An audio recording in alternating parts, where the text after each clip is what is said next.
promise. No hell. Sure these are clean? Yeah. Yeah, they are.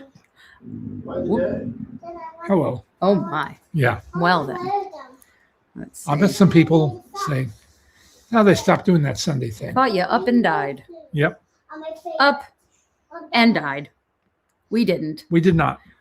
My dad was introducing Laurel and Hardy 2 at Sundays ago. and then right. I was at the Egyptian Theater for the American Cinematheque. Yep.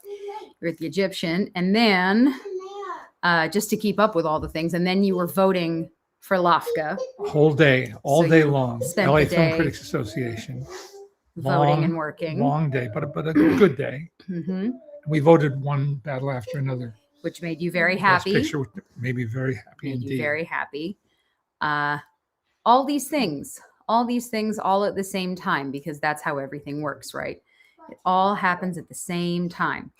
But today, my friends, we are back and we are very happy to be with you.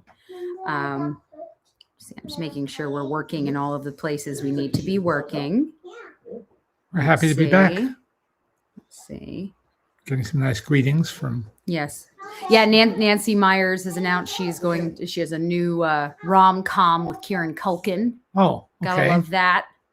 Looking forward to whatever the hell that ends up being. I love me some Kieran Culkin. So never a bad time. Nope.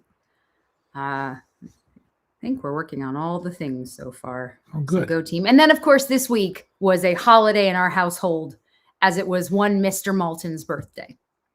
I thought you were going to say Hanukkah. Well, no, yeah, Hanukkah too. Yay, Hanukkah! But no, it was your birthday this week, and It was kind of a milestone birthday. indeed, you turned a whole whopping 75, How which did is that pretty happen? crazy. How I did that don't. happen? When I tell you I don't know, I genuinely mean I don't know.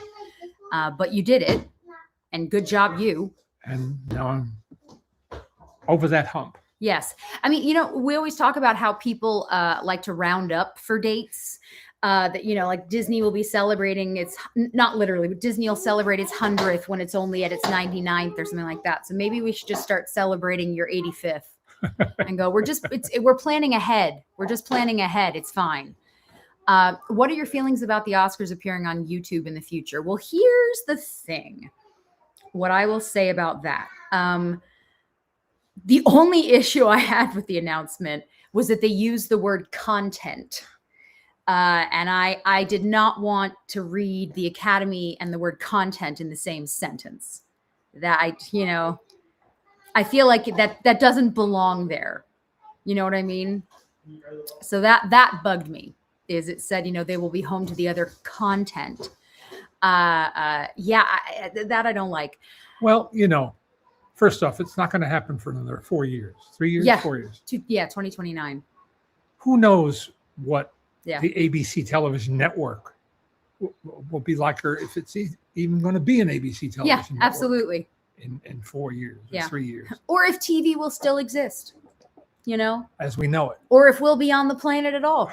So, no, I always think it's funny when something plans ahead sort of drastically, because you do think, how in the hell do you know when something's gonna? So yeah, the idea of looking at 2029, nobody knows what's gonna happen by No. 2029. But I'm choosing to be either neutral or somewhat optimistic. Yeah. Look, if it's good, wherever it lives, if it's good, then it's good. And YouTube is everywhere. So yeah, I don't know. YouTube is owned by Google, if you didn't know that. Yeah. And Google is one of Everybody the. owns everybody. Yeah. It's a big step, but Google is not a force for evil necessarily. No, neither is YouTube. No, as I say, really, YouTube is an amazing repository of incredible things. Again, the only thing that bothered me was in the announcement, they used the word content. Yeah. Content is just not a word that I want used with the Oscars, but whatever. So yesterday we had quite an experience. Yeah. And I can't even really begin to describe. So Diane Ladd passed away a few weeks ago now. and we were very kindly invited to her memorial. We spent some time with Laura Dern. We've known Laura most of my life, and she and I'm very grateful that, it's always funny to use the word friends. We're very friendly. Yeah, We're very friendly. right. We've known each other a really long time. I met her when she was And- still a teenager Yeah, at the Mill Valley Film Festival, but I can't remember the name of the movie. Look it up if you would. sure. It's either her first movie Mhm. or among her first movies. Yeah. And so we just, that's the thing we keep talking about in LA, Hollywood, if you will. You have acquaintances, you have business friends, and you have friends. Mhm. And We're friends. We're your basic White Lightning. No. Alice doesn't live here Nope. anymore. Foxes, Nope. Insight, Shannon, Ladies and Gentlemen, Happy Endings, Grizzly 2. I think happy endings. Okay. There you go. Happy Endings. Yeah. Mazel tov. That's not, Alan says, happy Sunday to my favorite family. That's very kind, Alan.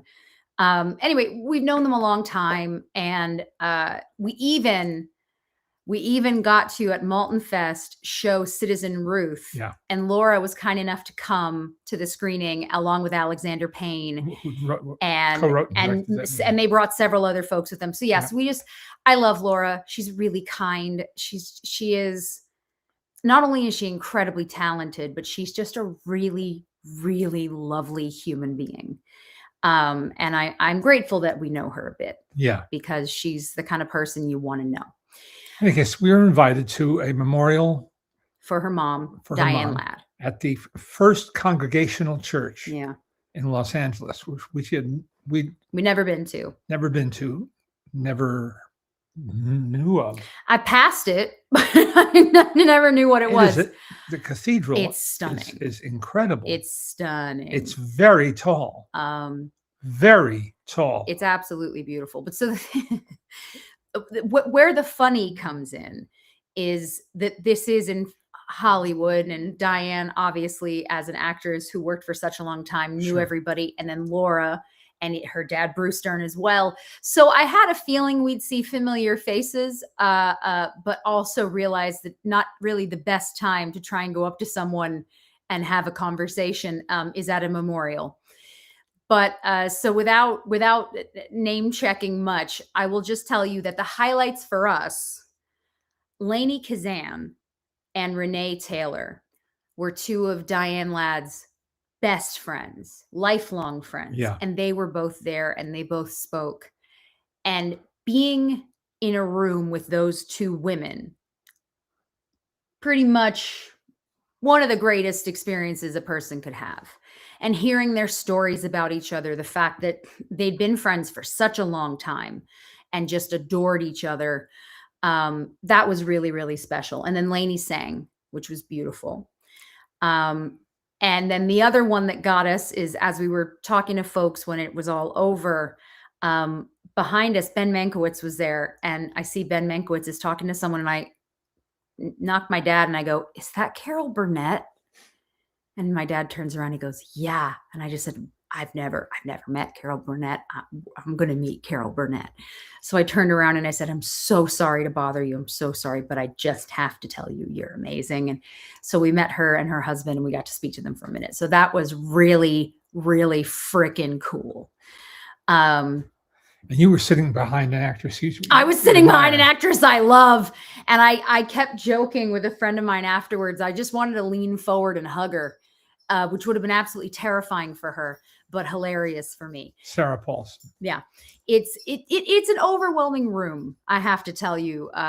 This big, beautiful church, and then all of these actors, actresses, directors, all these people who were there to celebrate both Laura and her mother. It was amazing. And then Martin Scorsese helped put together a clip package, Which he introduced on camera. He wasn't there, but he introduced on camera, and you got to see all these clips of Diane. And again, just hear from different people, just all these really beautiful stories. And her grandchildren, all her granddaughter, Jaya, she spoke beautifully. And then the three other grandkids sang. and did a beautiful job. And 3 they're all songs. the children of Ben Harper, right? Yes. 2 of them are Laura Dern and Ben Harper's, and the other 2 are Ben Harper's, who he had in his first marriage, and Ah, so Laura was stepmom to these other okay. 2 kids. So he has 4 grandkids, but you know, they did a beautiful job, and everything about it was beautiful. And I think if anything, no, it's W.C. Fields. W.C. Fields is behind us in the top hat, not Winston Churchill, but I see what you see. Anyway, it's a surreal experience, but also just absolutely beautiful to see how much she meant to people. And uh, you know, some folks have the ability, and Laura does too. Laura, just like her mother, when they're talking to you, you really feel like they're just talking to you. And the most time we got to spend with Diane was actually on the TCM cruise a few years ago, and she was so much fun and just light and joy and all of this. She was a And hoot. That's a good way to she was describe her. hilarious. But you know who we didn't expect to see at Diane Ladd's memorial service in a church was Diane Ladd. Oh yeah, well, that was nuts. Apparently I heard Laura explaining this, a year before. She'd been sick for a while. She'd been quite ill for a while. And a year before she got worse, she recorded herself for what she would want to have played at her funeral. And so she comes on, she goes, "I bet you didn't think you'd see me here." And it was to everybody in the audience just dying. It was very, very funny. And then she said goodbye to us. Yes, then she said goodbye to all of us. No, so the whole thing was really beautiful and really meaningful. And I'm very grateful we got to be a part of it and be there together and then hug Laura and tell her we love her and all of that. So again, a very funny Hollywood experience. I'll tell you, there were no paparazzi at this because they'd worked really hard to not let it sort of get out. I will share one of the strangest experiences of our lives was the Ronnie Chasen. Excuse me. Huh. Sean, you got me. Yes, it was Smooth Talk with Treat Williams, with the late Treat Williams. That's exactly the right film. Well done, Sean. Sean gets extra points. Several years ago, and I only bring this up because this was a surreal experience. Several years ago, a very, very well-known publicist was murdered. And we went to her funeral. And it's the first time I'd ever been in a situation where there were paparazzi and cameras when you pulled into the cemetery. It was so strange. And it's because it was such a big deal. She was shot in her car. It's a terrible story. But I'd never had that before, where we were somewhere where there were all these paparazzi trying to sort of get whatever they could. Very strange thing. Again, it's the moments in Hollywood where you sort of go, huh. But I'll never forget that. Why do I look That like was I'm looking nuts. off camera when I'm staring? You're staring in the right place here. This Yeah. one is just to the side. Okay. Anyway. Anyway. Yeah. Weird experiences with death, right? It is the last night of Hanukkah. Thank you to everybody wishing us a very happy Hanukkah. We appreciate it. By the way, for the record, Yes. there's a George Arliss movie from, I think, 1934 Yeah. called The Last Gentleman. Mhm. I believe it was a 20th century production before Fox. So Disney, somewhere in the bowels of the Disney Corporation, They got it somewhere. Maybe lurking a print or a negative. Did you of bring this film. here, or is Yeah, it just sitting? I Okay, did. just checking. For later. Where he makes a film to be shown after his death, at the reading of his will. Very funny. And so the idea has some legs. Yeah. That's Has all. some legs. Yes. No. Obviously, she's not the only one to do it. It was just a very funny thing to it do. was. So yeah, it's been a wild couple of weeks. Some of you sent messages about the whole Rob Reiner thing. We won't really talk about that other than to say what a strange, horrible, awful situation. Because what can you say about all of that? A friend of mine texted me and said, "How are your parents doing?" And I said, "Well, I didn't kill them, so things are going well." Very strange time.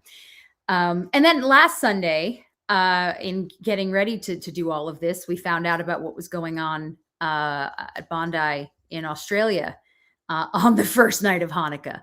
So that, it's been a weird time, hasn't it, my friends? But as always, we will try to sort of stay on the positive end of it. This is the first time Daisy's sort of understanding that it is Hanukkah and kind of understanding what the hell it is, kind of. Mostly, she just really likes the idea of lighting things on fire. Big fan of the candles. Us sort of standing there just really hoping she's not going to burn herself too badly, but very interesting to pass on traditions. Yeah. This time of year is such an interesting time, of course, because growing up, if you are a Jewish kid, this time of year is the most boring time of year because all of your friends can't hang out. Nobody can come play. And Daisy's now experiencing that. And I'm trying to tell her, Days, it's the holidays and a lot of people have their families coming in from different places. And She's used to going to preschool now. she wants to be with her friends. And pre-K. And those are her friends. Mm-hmm. And I said, Bub, unfortunately. Kids thrive on routine. Yes. And this is hugely disruptive. Yeah. To her And Daisy's routine. also just an insanely social kid. She really needs to be around other kids. So yeah, she's not a fan of this thing where we have Christmas and a break. But growing up, what we would do this time of year was quite literally nothing. People would always ask what was happening. It's Christmas time. What are you doing? Oh yeah. Nothing. Yeah. We're And Jewish. We have nothing to do. Do we have Christmas favorites in terms of movies? We all sit together around the fireplace, and No, we watch whatever TCM is showing. pretty much. It's a time of season, it's time of year for all the screeners. So we Right. will usually try to catch up with movies. But yeah, being Jewish this time of year, it's kind of funny because you just don't have a lot to do. Except light those candles. Except light the candles if Hanukkah is near enough. But Right, yeah, right. I say tonight is our last night of Hanukkah. And again, Daisy has yet to burn the house down, so I call that a win. My in-laws are coming. My in-laws were supposed to come yesterday. Flights got all screwy, but they will be here from England today. Yes, we did. Evan said you used to have great day after Christmas parties. We did. For many years, we had a Boxing Day party. We inherited it from our departed friend Frank Buxton and his wife Cynthia. When Elsa and I moved here to LA, they were doing this party. Mm-hmm. And Boxing Day is an old English tradition, but he put a different spin on it. The idea is you're supposed to take something you received, not purchased. You can't buy it. It No. has to be a gift you got. Right. During the course of the year, And then you wrap it up as nicely as possible. fancily as you can. Yep. And then everybody gets a number. Mm-hmm. And when your number is called, you pick the gift, you open the gift In front of everybody. And then you can start to trade. Trading is allowed. Swapping is encouraged, actually. But you brought boxing gloves. I didn't understand. That's fair, Evan. That is a very fair thing. Do you remember when Buddy Hackett was there? Do you remember that year, Evan? Buddy Hackett was there and Stan Freberg and who else? And they were all just making each other and everyone else laugh. Harlan Ellison. Harlan Ellison. But I remember Buddy had these white gloves that he was wearing. Yeah. Because he didn't like germs. And just, I remember him opening up the most ridiculous, horrible gifts. The Shermans, Richard and his amazing wife, Elizabeth Sherman, were there. Yeah, those parties got pretty crazy at times. Fayard Nicholas would join us, who I adore and miss. You have a photo from it? I love that. Yeah, man. Oh, it was a good party. It was a lot of fun. And then what happened was, during the course of the year, we'd run into friends who said, I just got the most fabulous Boxing Day gift. I got what I know I'm going to give. Yeah. I got what I know I'm going to bring in. I'm putting it aside because I'm going to bring it this year. Very, very The funny. rule was after a third appearance, item had to be retired. It had to be retired. Yes. Yeah. Yes. No, I say it was such a ridiculous array of things that would come. Buddy, do you remember what Buddy brought? No. Sex toy. He brought a blow up doll. That was what he put in there and just waited for someone to open it. He put in a sex toy blow up doll. Buddy and I spent a half hour talking about it's a mad, mad, mad, mad world. Well, that sounds about right, doesn't it? That sounds right. Was Dom DeLuise that year? I think so. I think Dom DeLuise was there that, yeah. This is more name dropping than we've ever done. No, yeah. Because it didn't feel like real life is why. I couldn't believe they were in our house. I didn't understand how they could be in our house. Red Buttons? No, different time. Never. Red Skelton? Who was the other one? Red Foley? No. Too many cool people. It was a wild, yeah. Again, Evan remembers. Thank you for that. Wild time. And I do miss that party. Buck Henry. Buck Henry. Yeah.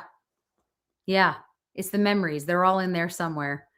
That was a fun party. We should do that again someday when Daisy isn't here. When Daisy isn't here, we should do that again. The other big thing was yes, Robert Forster. Oh, Robert Forster. I have to say the late Robert Forster, and I hate saying it. I don't like it. No.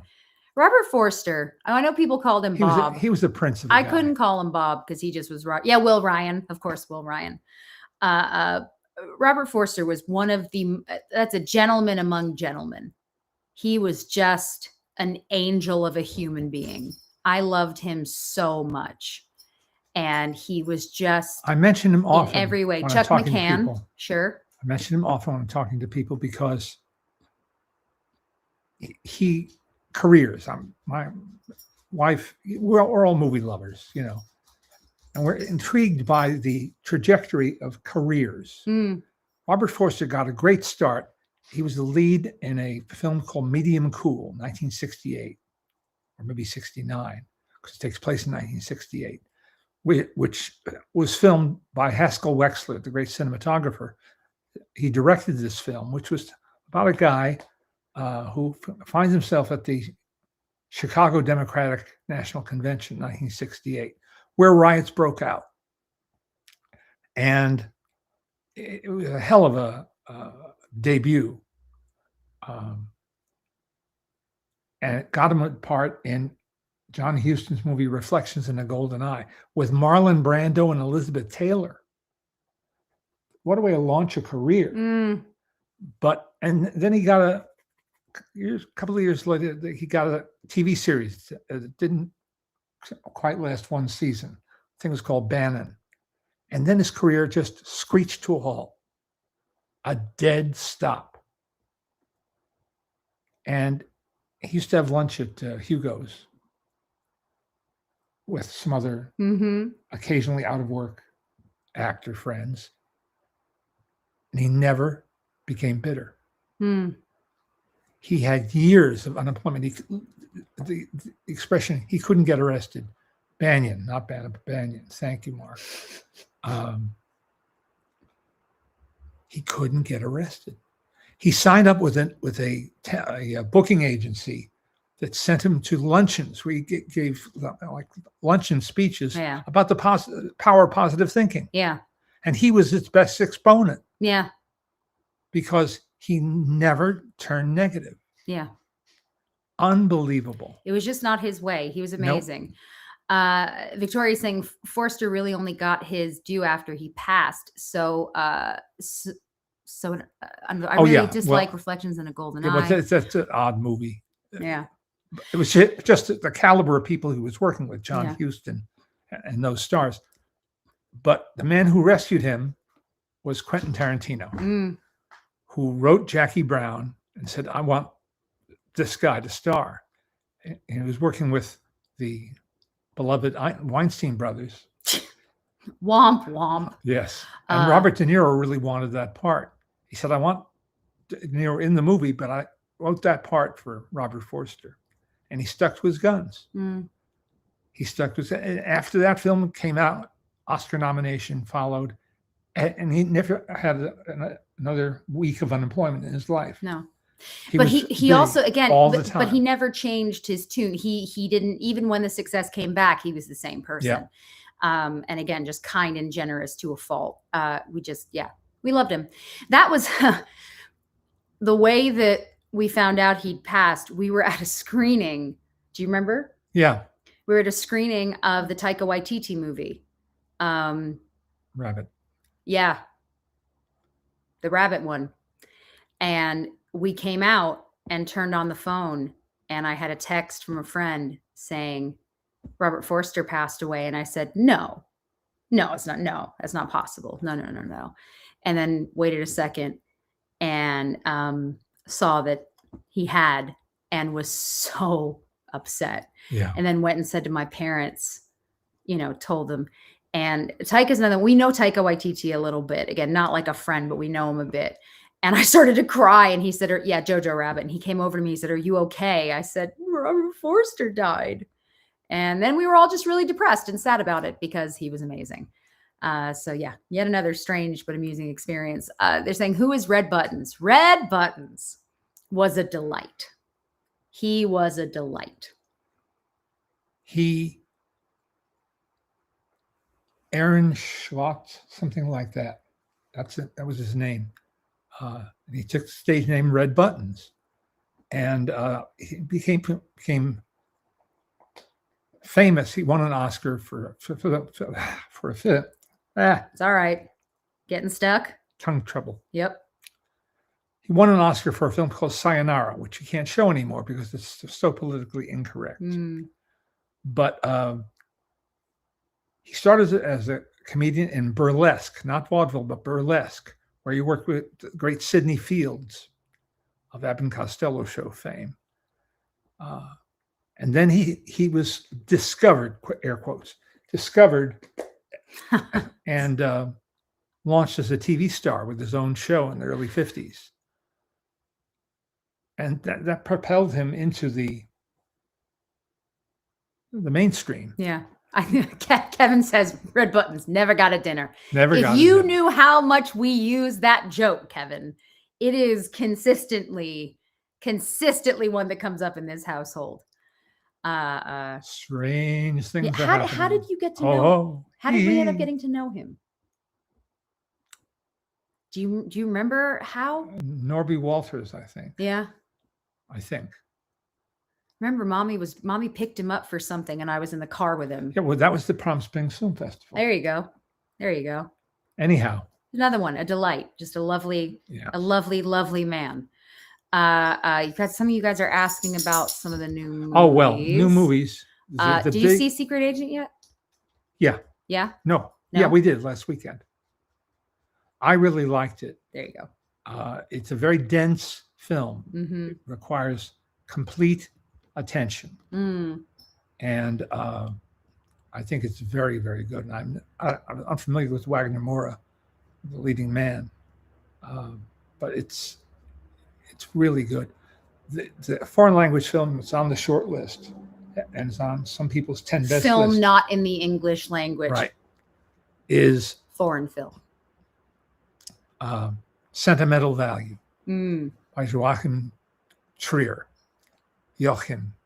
I guess, and it stars Stellan Skarsgård and Renata Reinsve.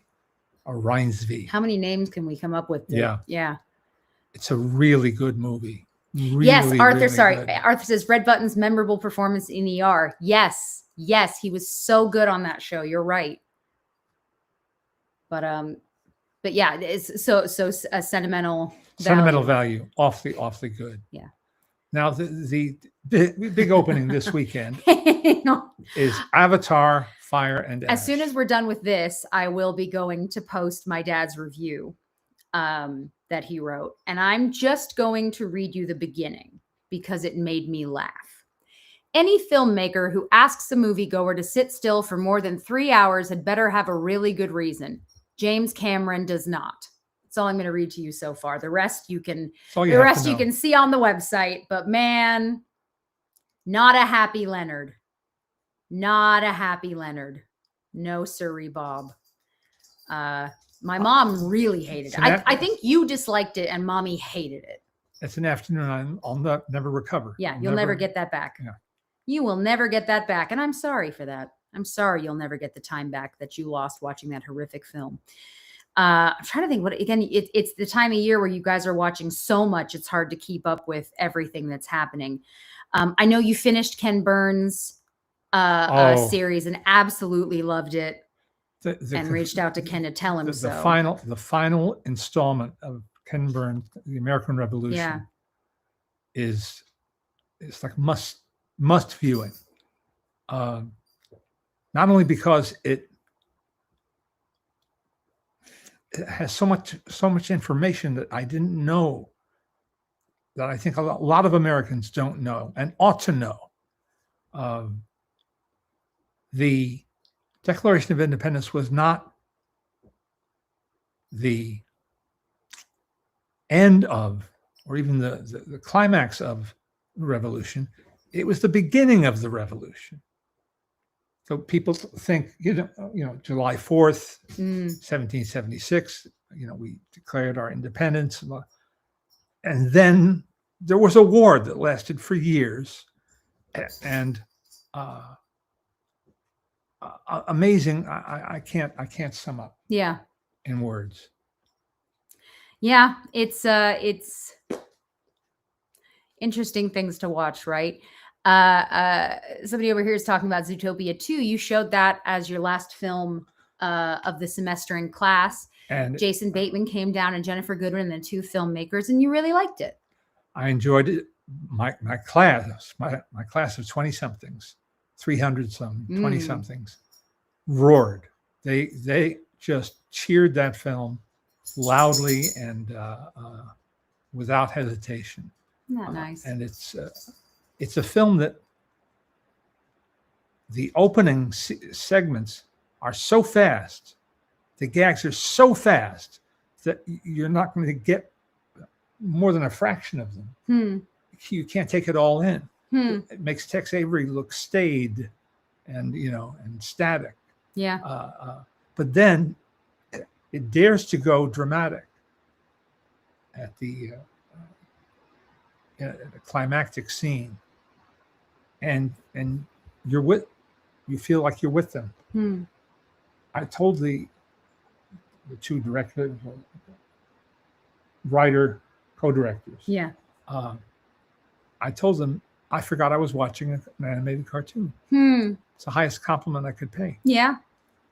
And obviously we love animation and know that it can give you every kind of feeling. Right. It can do all of it. But I was really pleased that it, especially as it was the last night of class, that it went so well and you guys had such a good time. Oh yeah. Yes, he did see Wake Up Dead Man, and he was not a fan, is how we will put it. No, the thing about James Cameron is it's not that he's terrible, because he has certain skills. We know that. He's, as a visualist, Yeah. as a futurist, Yeah. as a technician, I mean, he knows how to put a good-looking movie on the screen. Yeah. And just not so good with like plot and dialogue and everything else. writing. Writing. You don't need to be a good writer. It's fine. No, but this, and this is the thing. This is why smart people put themselves together with someone who can tell them what needs fixing. I've talked about this a little bit, that I have a handful of filmmaker friends. We were all really close when we were younger, and especially the ones who from teens into 20s were making movies. I and several others would watch their stuff. And these are not like mainstream, but we'd watch stuff. And part of what we would all do is just be very honest about what we were seeing. And because most of the time we'd all worked on the movies as well, helped out with everything, we would sort of be able to look at it though and say to our friend, hey, I don't love XYZ. Maybe we should try and change this a little bit. And what always amazed me was that, especially the two friends who did the best with that are the two friends that are still working to this day and are successful, because they really wanted us to tell them what we felt. They wanted us to say, you know what, this just didn't make a lot of sense. I mean, even Josh Roush, a friend of mine who made a documentary about Michael Parks, like even him, he showed us that doc and asked a bunch of us, what did you think? How did you feel? And for the most part, it's really, really good. But there was a couple of moments that someone didn't understand a certain transition, whatever. And, You know, it's like, again, this is why you need people that you can listen to. Yeah. Because they know where you're coming from, and Right. they know that I'm not there to tear it down. I'm just there because I want to help you make it make sense for everybody else. It Was Just an Accident by Jafar Panahi is arguably the best film of the year. Yeah. It's a great piece of filmmaking and storytelling by a Iranian man who's been imprisoned and multiple times. Yeah. Has had to make his films in secret. It's a pretty remarkable movie. Hard to describe, but easy to watch and become involved in. Hmm. Ella McKay, the new film from the estimable James L. Brooks, who I admire greatly, is a near miss. It's a swing and a miss. Mm. It has some trademarks of Mr. Brooks. It will remind some people of Broadcast News, one of his best films. Albert Brooks is involved. Marge Simpson's Nancy. no. Sorry. Yeah, I know. I can't. Brain too fried. Yeah. Brain too fried. Been too many long days. Sorry. Have you seen Sirach? Yeah. Someone asked me that too. Have you seen Sirach? No. You seen If I Had Legs, I'd Kick So You? don't do this. But some of them you have. Yeah, but don't do this. Okay, won't do it. Did you end up watching Begonia last night? Or did you just No. pass the hell out? No. Makes sense.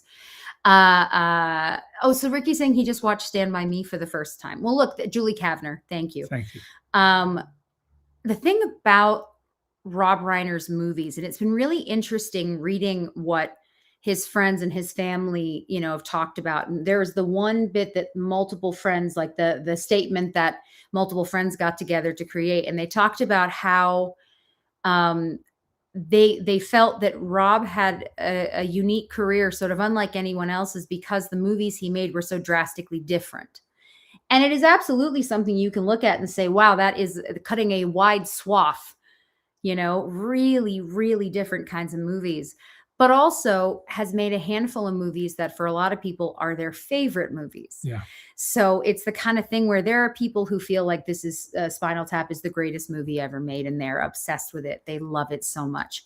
And again, we can go through a bunch of his movies, and Harry Met Sally, things that people just adore and live in the heart. And when someone makes a movie like that for you, when someone makes a movie that becomes a movie that you love, quote, comes up all the time, Princess Bride, if you're my generation, a lot of us really love Princess Bride. That person just ends up having a place with you for the rest of your life, Yeah. and I think that has been really beautiful, is seeing everybody talking about sort of what he meant to them. Because there is it's a strange thing when somebody works for such a long time and they have all these different kinds of movies that they've made. Wow, that's true. I didn't think about that they made this and this. And something like Stand By Me, again, if you're of a certain generation, especially, Stand By Me was so important and so special. And the four boys in it, it's amazing. It really is. And you look back at it and it holds up in a lot of ways. It really holds up in a lot of ways. TCM has just debuted their In Memoriam video, which is always for the so year. good. Oh, man. Oh, no, hang on. No, Craig, it doesn't upset him at all. He just hasn't seen them. That's all it is. Because you're always great you always have the list of different stuff. Can you tell us what you've seen? What have you seen lately? You didn't upset him, I promise. Nothing like that. He just hadn't seen the movies that you listed. Sorry, go on. TCM does a really They do the superlative best. job. The It's the Oscars. best. The Oscars should just take what TCM does Yeah. and just screen that for all the people that have passed, because it's so damn good. Depressing, but so damn good. It's a bunch of stabs. Yeah, knives to the heart the heart, repeatedly. yeah.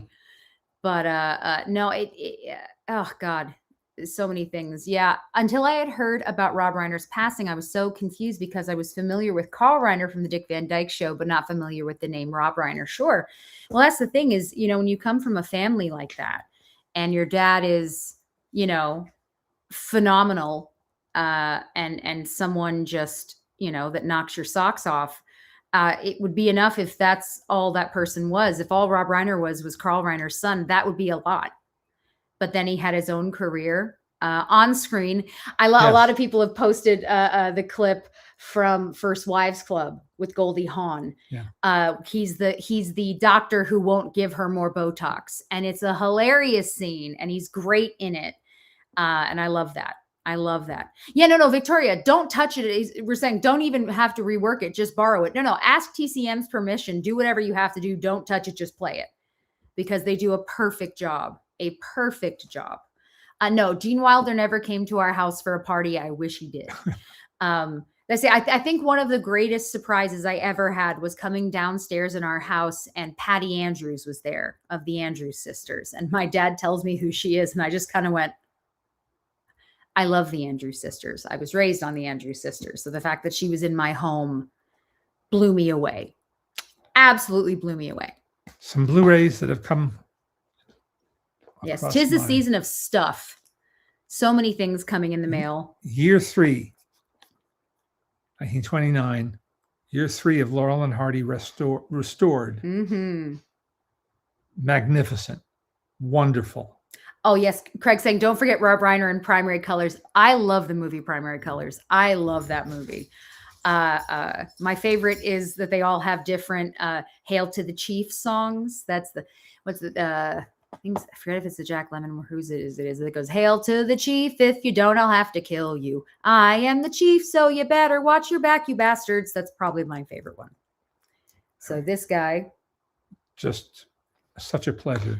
My dad, we posted a piece like a week or so ago with a bunch of new books and some DVDs and stuff. So if you're looking for something like that, he's got some great stuff up there. Beau Geste, the 1926 original silent film version of this often remade story. Yes. But this one has Ronald Colman, and it is better than the remake, 1939 remake, directed by William Wellman and starring Gary Cooper. That ain't hay. But the silent film, which has been beautifully, lovingly restored by my old friend Bob Harris and a team of experts, has a running commentary track by Frank Thompson, another old friend, who is the world's foremost authority on Beau Geste. Someone has to be. Someone has to be. It might as well be him. I told you, our friends are like the Seven Dwarves. If you need a specialist in something, we probably have one for you. Yep. This is good. And I haven't been able to crack this one open yet, but Heavy. This is the complete Tom and Jerry MGM cartoons. Heavy. By Bill Hanna and Joe Barbera. And these were troublesome to Warner to put out because there's a black stereotype maid character. At last, every lit stick of dynamite. There you go. Very funny. Very funny. Not authorized for sale or rental outside the USA and Canada. So no, not for you. Again, it's really, this time of year can be a bit overwhelming. First of all, we start getting all the stuff, the promotional stuff that they send out saying, hey, watch my movie. Hey, vote for my movie. Hey, give us attention. That's a party. And then all these books are coming in. So we try our best to keep up with all of it. And sometimes we succeed and sometimes we do not. I'm drowning in books. You are drowning in books. They say my in-laws get here. They were supposed to come yesterday. Whole flight thing happened. So they're coming today. And us trying to clean up this house. You know how it can be like really good to have a house guest because it forces you to clean things? For us, we're just finding all of this stuff absolutely everywhere and going, I don't know where to put that book. We have no more room. This is one of the more prominent films of the season, written by Books of the season. Another friend. Yes. Books of the season. Books of the season. Called Hitchcock and Herman. What's the subtitle? The Friendship and Film Scores That Changed Cinema. written by Stephen Smith, who is a doll. So smart, so clever.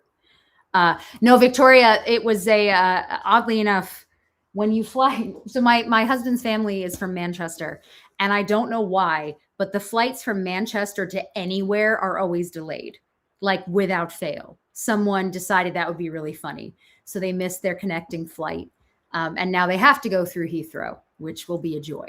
But as far as I know, they are on the plane, so they're at least almost here by now. So we call that a win.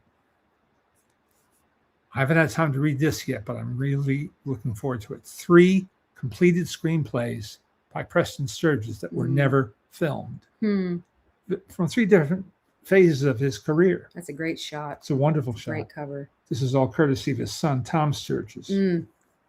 Good one. So many books. Creature feature creators. Tom Weaver. The prolific Tom Weaver, another old friend, who's been interviewing people who work in genre film. Yeah. For decades, like me. And this is his latest collection. And I just picked it up to randomly, check out. He told me he had a very good interview with June Lockhart, the star of She-Wolf of London, her only horror movie. Everyone knew her as the Mom and Lassie. You got to have one. And Everybody's got to have one. she's very talkative and very funny and very clear-eyed.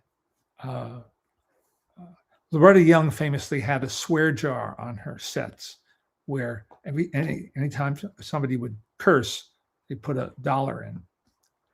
June Lockhart, a friend told me, this is not in the book, this friend told me this, he worked with her on a Hallmark type movie where she was typically cast as a wholesome mother. And,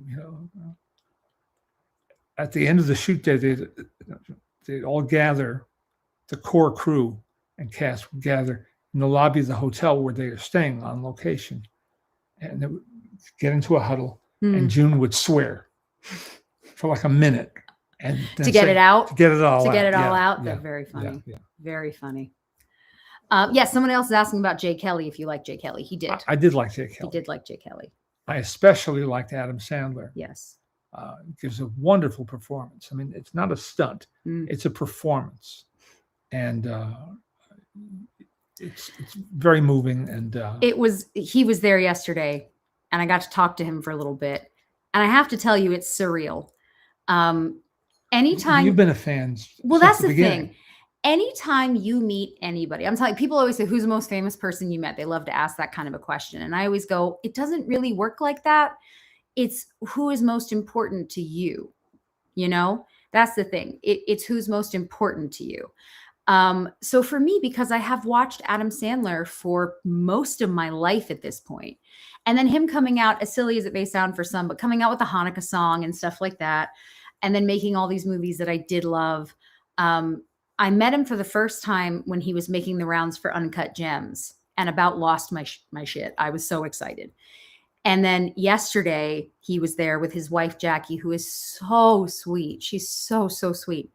And I got to talk to him, and it was just me, him, and Jackie having a conversation. And I had to just do my best not to sound like a complete idiot. Because again, and he's so unassuming. Yeah. He's so completely unassuming. And yeah, it just, when you meet people that you have loved for a very, very long time, it's kind of wild. So yeah. And to report back, he could not be nicer. He really could not be nicer. I will be interviewing him on stage at the Santa Barbara International Film Festival. I'm very excited. In February. Yep. Very, very excited about that. Second. Yes, he was great in Uncut Gems. Absolutely, he was. Yeah. Ken says that he saw a Regal Theater screening in 4DX of Polar Express. Yes, we've been to one or two of those where they have the whole experience. I'm sure it would be a lot of fun with a movie like Polar Express. I don't want to do it all the time, but I'm sure for some films Yeah. it would be fun. This cues us Rich- talking about our podcast. Yes, but yes. So Craig says, I think Kate Hudson has a good shot to win Best Actress at the Oscars this year, although Jessie Buckley is probably the front runner for now. I agree on both points. Well, so here's the thing. Jessie Buckley is fantastic in everything she does. So there's a possibility that she won't win simply because she will absolutely be nominated about 7,000 She'll times be back. before. She's going to be nominated a lot in her life. She is extremely talented.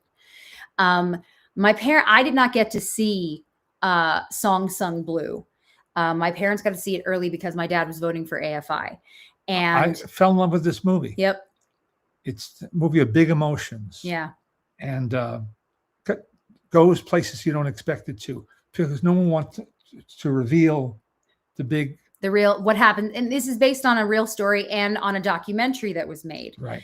And I did after speaking to Craig. So Craig Brewer is the director, and we just had him on the podcast. If you look it up, that is our newest episode. He was really great to talk to, Yeah. really interesting guy. And both my parents really, really, really liked this movie. And one of the first things my dad said to me was, I think this could get Kate Hudson nominated. I think she gives such an incredible performance. And so it'll be interesting to see what happens. On the surface of it, if you read a log line Yeah. that said a Neil Diamond tribute band, Yeah. You wouldn't necessarily guess. yeah, But it's, just again, how it's a true good story. Hugh Jackman and Kate Hudson are Yeah. just dynamite in this movie. Yeah, I think that it's always interesting as well. One of the things we talked to Craig about is that Kate Hudson in Almost famous. Almost Famous in general is a damn near perfect movie. Yeah. I don't know many people who would argue it is a damn near perfect movie. And I have to tell you that with age, that has not changed. In part because it's not set in present day. Right. It always helps when something isn't meant to It's be already current, a period piece. because then you're not aware of, oh, we wouldn't do that anymore. We wouldn't have that. It's so good. And the cast is ridiculous and it is stacked in every possible way. And if you haven't seen it in a long time, I recommend you rewatch it because you will really love seeing all the people who have small parts in it. It's a blast. But after that, Kate Hudson just hasn't done a lot that shows her as being a great actress, a fantastic actress who can carry a film. She hasn't really had that. So I think part of your excitement was that this is a moment where you really get to see her shine. Yeah. You know? She's so good. Here's a book called The Exorcist Legacy, written by my friend Nat Segaloff, and who it's 50 Years of Fear is the subtitle. Mm-hmm. Uh, Nat Segaloff, who conveniently, nope, wrong one. Where is it? Thank you. Who is I was going to the say co-author on this? I was going to save mine for last. I know, but it makes sense because they're together. Yes. Nat Segaloff and my dad did this book together. As you know, every movie is a miracle. So, yay, Nat. Give it a try. Yeah, Victoria, living in a shed. Well, look, this is the thing. When your mom is Goldie Hawn, what do? And I can't imagine. I really can't. Now, Nat and I wrote this book for the editor-publisher of a youngish publishing company called The Sticking Place. Mm. It's a Shakespeare reference. Google it later. Colin says, I just got every movie is a miracle as part of a Secret Santa gift. Oh, Thank you nice. to that Secret Santa. Nice. Amazing. Very nice. The Sticking Place has a very interesting catalog of books. This one really intrigued me. It's Charlie Chaplin's The Freak. It's the story of the film he wanted to make for the last 20 years of his life. And contrary to popular belief, he came very, very close to doing it. And his daughter Victoria was going to star as a woman with wings. Not a woman, a creature, if you will. Yeah. A winged creature. They built the wings. They built the harness. They tested the visual effects. One of the things that Charlie did toward the end of his life, still intending to do this, He wants to see flying in other movies. They got him a print of Mary Poppins. Hmm. They got him a print of other films where they had pulled that off. He wanted to compare and contrast. There's an interview. Victoria, who's alive and well, gives a very candid interview. The special effects guy's still alive. Hmm. He gives a very How interesting interview. interesting. His memories are crystal clear. Craig says Nat Segaloff is the Joyce Carol Oates of film books. Very prolific. I love that. True. I think Nat would like that too. That's a good one. Here is one of the latest. Oh my God, books. that's heavy. Yeah. One of the latest my God, books that's heavy. in the TCM series published by Running Press. And this one was written by our friend Alicia Malone, who hosts the foreign films not in the English language. Films not in the English language. Yeah. It's called TCM Imports.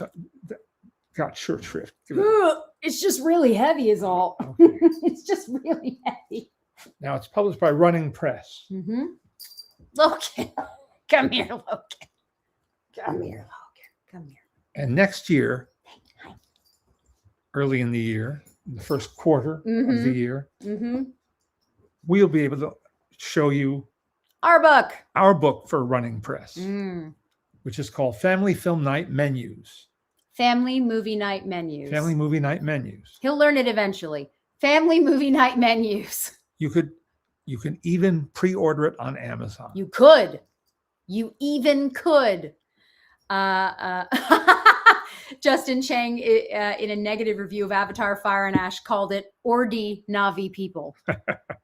If you don't know Justin Chang is one of the most clever and hilarious humans on the face of the planet, and he loves puns. Puns are his joy in life, and he comes up with some pretty spectacular ones. You know, What was the Jean-Luc one? there's so many. He did one that was like Let Go and Let Godard, something like that was a good one. Yeah, just absolutely hilarious. I'm looking forward to getting the new Sid Caesar biography, When Caesar Was King. Man, talk about funny. Sid Caesar. Jesus, that man was funny.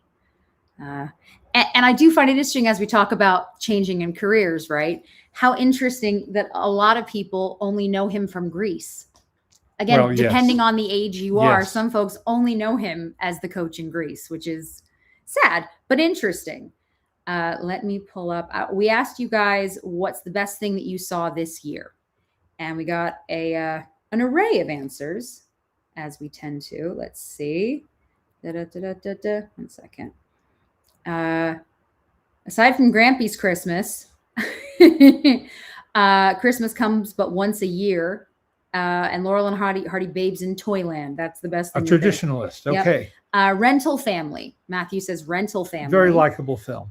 In a Lonely Place. Oldie. Beth liked that one. Jim says One Battle After Another, which makes sense. Let's see. Alan is saying that his favorite Carl Reiner film is is The Comic. What did you think of that film? The comic is dripping with good intentions, but I don't think it works on its own merits. I wanted to like it so much. And you didn't. There you go. Ryan is saying Flipped. Watched because it was a Rob Reiner film. So Yes. Rob Reiner film. Yes. Flipped. And he deliberately took the book, which is a YA book, Yeah. and set it 20 years set it 20 years ago because he didn't want to have cell phones. It's about teenagers, adolescents. Yeah. And he said it was set today, it'd all be, Different. texting each other. And Yeah. Bill says Sinners was the best movie that he saw this year. And Danielle says that her number one is Jay Kelly, but couldn't stop laughing during Fackham Hall, Okay. which is our pals at Legion M. Legion M. So hooray for that. Sinners is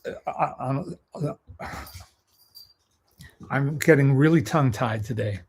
It's very frustrating. Yeah. You're tired. It's been a long month. It's been a long couple of weeks. Sinners was one where you liked it but didn't love it, but understood why people were responding the way they And were. I have to see it again. Yeah. I really have to see the second Yeah. time. I really enjoy the conversations people get to have about movies this time of year, because you have all of these big ones coming out, and it's sort of, Danielle's kind of perfect in that it's like, so she thought Jay Kelly was the best film, but she couldn't stop laughing at Fackham Hall. And that's the thing, is that we are allowed to enjoy all these things. They can Sure. all exist. It doesn't just have to be, it's like I've said this to you guys before, that I always say there's a list of movies that you say when someone says, what's your favorite movie? And you say Casablanca, you say whatever. And then you go, yeah, but like, what would you watch over and over again in the middle of the night? And you say, whatever that might be. Because there's stuff that we know is great cinema. And then there are things that are just fun. And you are allowed to have fun. Movies, in many cases, are meant to be fun. Jason says Train Dreams was such a nice treat. Oh, yeah, I really they like loved Train it. Dreams They a lot. loved Train Dreams. And they, as a promo for that, they sent the novella, Oh, yeah? paperback. I would like. Oh, to, I saw it. That's right. That's right. Hi, Frank. I'd like to read it. Frank, what's your favorite movie this year at this point? Should be getting rest for the holidays. Let's wrap this up. Well, again, this is the thing. As I say, it's during, when you're a Jewish person during this time of year, we have a lot of free time, and everything will get quite quiet in the next few days, which I do also enjoy, when suddenly the emails calm and everything just kind of goes. With the grandparents here, though, Yes. from Broad, we won't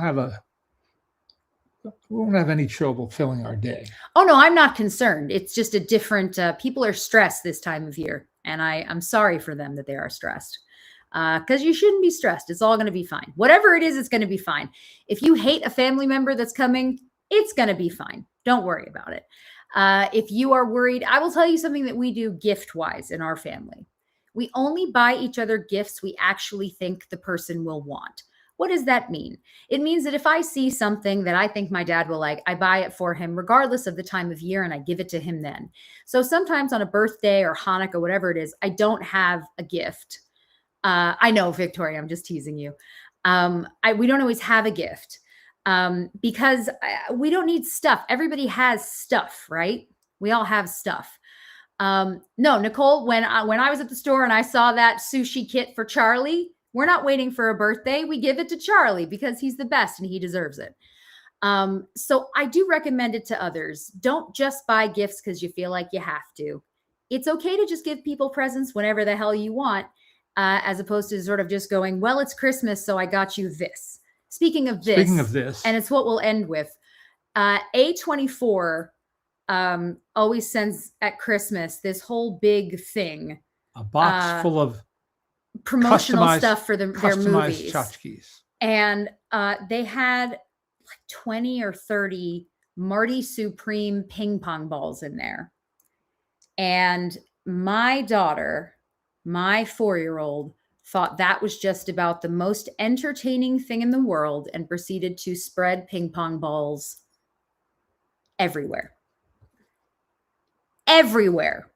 Ping pong balls as far as the eye can see. So A24, how very dare you? But also, cute idea. We have more stuff to open. Yeah, Nicole says we should check the eBay resale. That's what your mom would do, my friend. Yeah, we have so many random things, but a Marty Supreme ping pong ball now belongs to us. Another on my 10 best list. Is it? Yeah. Okay. Have you started writing that list? No, I haven't. Okay. No, I haven't. That was the end of it. There you go. We will be here next week. Everybody, please take good care of yourselves. Take good care of each other. I know that, as I say, I know Christmas can be really stressful. Try your best to take a deep breath. It's all going to be fine. Okay? From us to you, it's all going to be fine. If you are celebrating Hanukkah like us, I hope that tonight is a lovely last night for you. And like that. So everybody take good care of yourselves. And we'll see you soon. Be kind. Oh, so Dave says, hi, Leonard and Jesse. Very big fan from Melbourne, Australia. Hi, and thank you so much. Hi He there. says, happy birthday to you. Thank you, very guys. much. Take care and Be kind. be kind.